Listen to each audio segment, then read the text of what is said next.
Hello ladies and gentlemen, Top Hat Gaming Man here!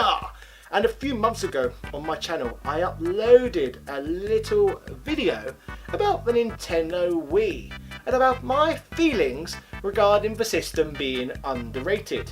You see, you appear to hear people all the time talking about how great the Nintendo GameCube and the Nintendo 64 apparently were. However, you don't seem to get that nowhere near as much as the Nintendo Wii for some reason. And personally, I think that's rather criminal, as in my opinion, the Wii, on thinking about it, may perhaps have been the greatest games console in the history of mankind. Yeah. Now that's a lot of hyperbole, isn't it, ladies and gentlemen? However, in this video, I'm going to try and back that very claim up. Yes.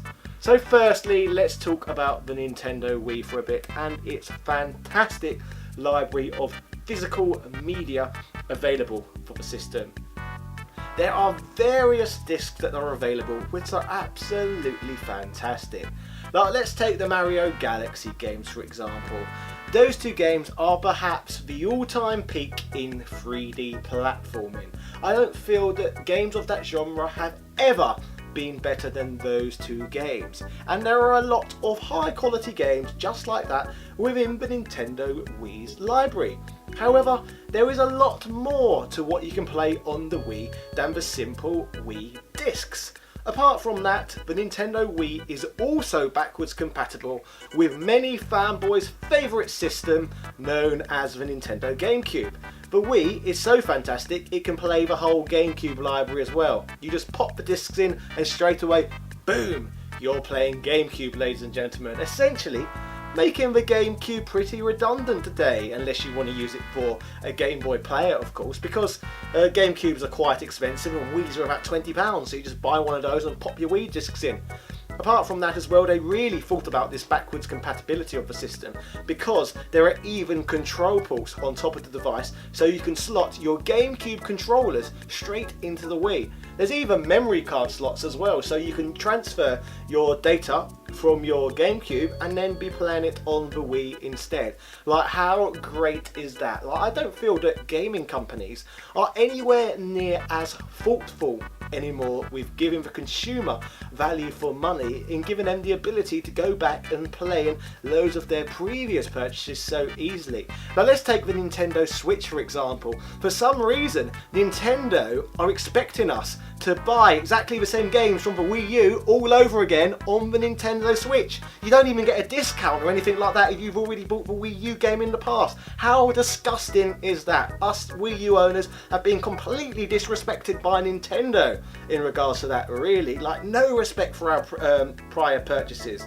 Ridiculous. Like, you'd expect at least some sort of discount in some form, wouldn't you, for brand loyalty or something like that. But no rewards for loyalty with Nintendo, which is rather unfortunate considering how generous they used to be and how respectful they were to gamers who wanted to go back and experience the fine wines of the past. Which brings me to my next point in why the Wii was so fantastic.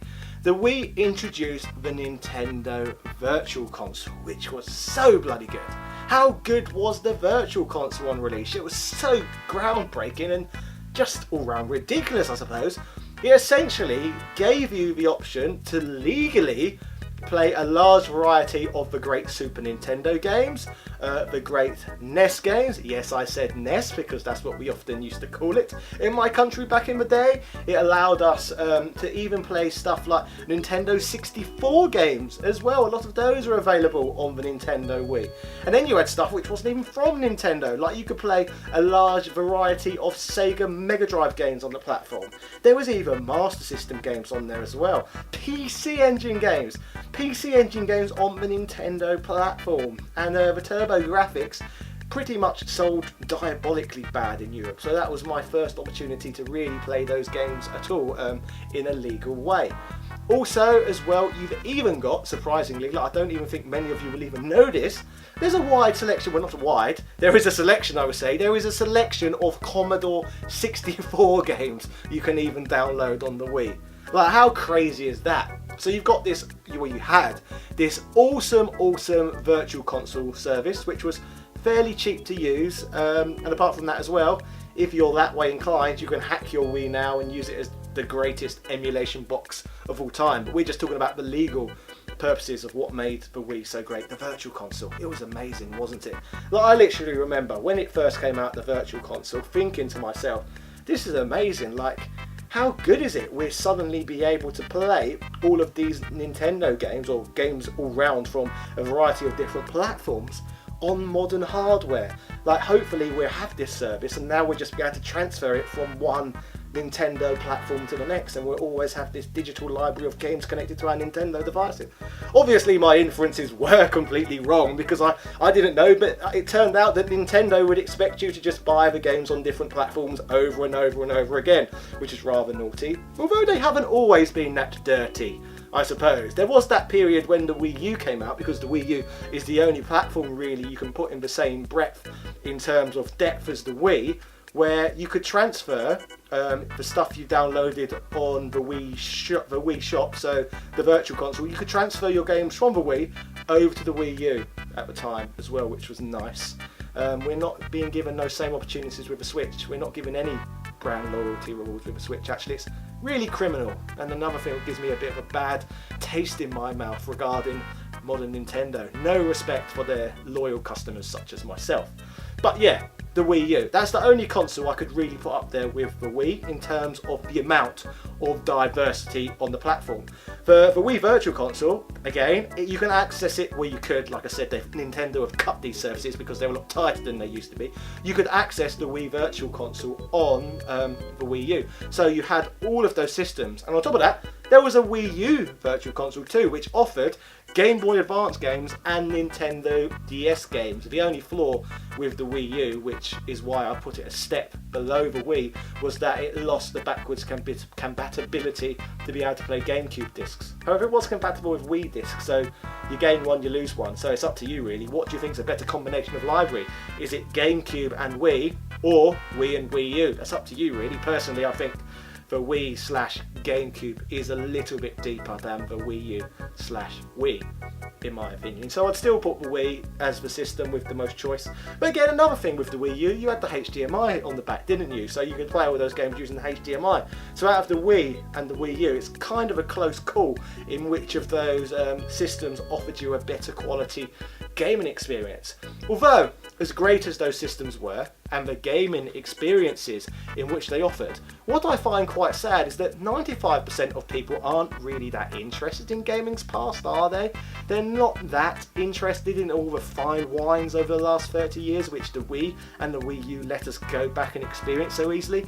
Most people are so short-sighted that they don't really even care about what happened in the past. All they want to play is the games, what they're expecting to come out over the next 5 minutes. You know, the people who are obsessing over E3 every year and absolute nonsense like that. What they do is they buy a game for an outrageous amount of money on launch day. They then play it for a couple of weeks and then take it back to the shop and sell it for half the price they bought it for.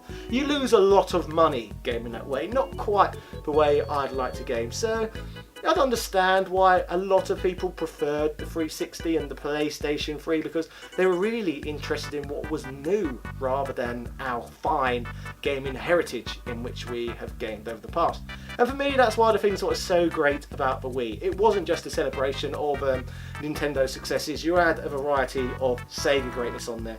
Neo Geo, as I said, NEC PC engine, like I said, even Commodore 64. So much greatness, so much variety, and it's a shame really that Nintendo do not offer their consumers that level of choice anymore. Like with the Nintendo Switch, there's just not the amount on there. Like there's no virtual console really for some reason, and there's been various reasons as to why people have inferred why there's no virtual console really, and the only thing I can draw on, apart from the fact that it might be something to do with stopping people hacking the system, is the fact that Nintendo no longer want to compete with themselves. They want to draw as much money out of their consumer base as physically possible. So if you've got the Nintendo Switch out there, they've also now got the mini systems, so the NES Mini and the SNES Mini. So they've kind of got those for their retro gaming, then they've got the Switch for modern gaming, and so they don't want to end up competing competing with themselves, like the Sega Saturn did with the 32X, for example, where you had two similar products offering similar things,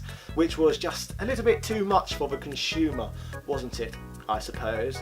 So a shame really that the Nintendo Switch doesn't offer all those games, but at least I suppose for many people they seem to have ported over the Nintendo Wii U library. So these days everyone for some reason's paying £50-60 for these old games, whereas in the past you could just take the old disc and it would still work in your old systems. They're not giving us that luxury anymore because they don't seem to have the same level of respect for us anymore, which is really sad really, but at least Nintendo are surviving nonetheless. Good for them I suppose, bad for all of us. Yeah. Anyway, ladies and gentlemen, let me know in the comment section if you agree with me in regards to the Nintendo Wii, and if you agree with me that that system is amongst the systems that have offered more choice than any other games console in history. Let me know in the comment section. I would be curious to hear your thoughts. Maybe you can think of a system that offered even more than the Wii, but I'm struggling to think of one off the top of my head. So go for it and let's have a bloody good discussion within the comment section. Cheerio!